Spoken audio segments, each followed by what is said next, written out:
കൊല്ലം പത്തനാപുരത്ത് ജനവാസ മേഖലയ്ക്ക് സമീപം പരിക്കേറ്റ കാട്ടാനയെ കണ്ടെത്തി. ആനകൾ തമ്മിലുള്ള പോരിൽ പരിക്കേറ്റതാകാമെന്നാണ് വനം വകുപ്പ് അറിയിച്ചത്. മുറിവുണങ്ങുന്നതിനു വേണ്ടിയുള്ള ചികിത്സ കഴിഞ്ഞ ദിവസം ആരംഭിച്ചു. പത്തനാപുരം ചാങ്ങപ്പാറ ഭാഗത്തെ അരുവിക്ക് സമീപമാണ് ആനയെ ആദ്യം കണ്ടത്. അച്ചൻകോവിൽ റോഡിൽ പറങ്കിമാവിൻ തോട്ടത്തിൽ തമ്പടിച്ചു. ആനയുടെ തോൾഭാഗത്ത് കൊമ്പുകൊണ്ട് കുത്തേറ്റ് വലിയ വ്രണമുണ്ടായിട്ടുണ്ട്. ആനകൾ തമ്മിലുള്ള ചേരിപ്പോരിലാവും പരിക്കേറ്റതെന്ന് വനം വകുപ്പ്. ആന തോട്ടത്തിൽ തുടരുന്നതിൽ നാട്ടുകാർക്ക് ആശങ്കയുണ്ട്.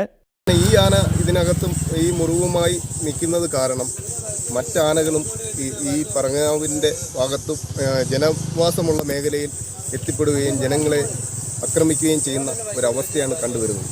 പരിക്കേറ്റ ആനയ്ക്ക് ഗുളികകളും മരുന്നുകളും കൈതച്ചക്കയിലും പഴത്തിലും വച്ചാണ് നൽകുന്നത്. ആദ്യഘട്ടത്തിൽ ചികിത്സ നൽകാത്തതാണ് മുറിവ് വ്രണമാകാൻ കാരണമെന്നാണ് നാട്ടുകാർ പറയുന്നത്. ആന ഉൾവനത്തിലേക്ക് മാറും വരെ നിരീക്ഷണം തുടരുമെന്ന് അമ്പനാർ ഡെപ്യൂട്ടി റേഞ്ച് ഓഫീസർ അറിയിച്ചു. മീഡിയ 1 കൊല്ലം.